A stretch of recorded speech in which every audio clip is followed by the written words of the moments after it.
ndimurira amaso yanjye ku misozi. Gutabarwa kwanjye kuzava he? Gutabarwa kwanjye kuzava he? Haleluya. Urumvise cyo icyambere, uyu mugabo ntabwo yatumbereye imisozi, yuburiye amaso ye. Kumburanya ngo nimubwo wareba uyu musozi ariko amaso akarenga umusozi. Amen.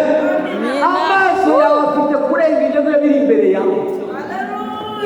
Amaso yawe afite kurenga ayo madeni, afite kurenga ubugura, afite kurenga ubutanga ubukode, afite kurenga gusonza.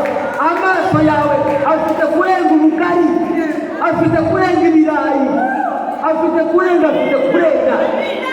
Ndubura amaso yanjye ku misozi. Ndubura amaso yanjye. Mwabakobwa mumuburira amaso yanjye Uwiteka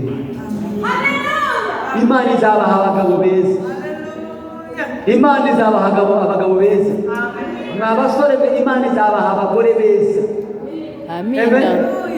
Kwari byiza gushaka urushako rwa Imana rurimo. Kwari byiza gushaka umugabo Imana yaguhaye. Kwari byiza gushaka umugore waturutse ku Mana. Iyi minsi hari abakobwa barakataje, yambara neza ukajya ngo agiye ku kazi.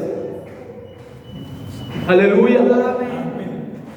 Akambara neza, yamara kwambara akamanuka nk'ujya ku kazi, akamanuka akagera hariya ku yuze hariya Rwandex. Yamara kugera Rwandex akahazenguruka, akongera akagaruka imurambi. Yamara kugera imurambi akongera akamanuka. Uyu mukobwa umanuka azamuka bite? Muri make arimo aravuga umunsi mu kumanuka no kuzamuka ndi bubure n'ikigabo kibwirisha. Mkutano kama huu utalii ya mama mia. Utalii vitu vya rahisi ni rahisi, vitu vya rahisi ni rahisi, ibintu byoroshye biroroshye. Ariko umukobwa we wakwihanganye bakaza umusore akagutereta ukamutera mubite ngombwa akagenda akakugeza mu ndakoze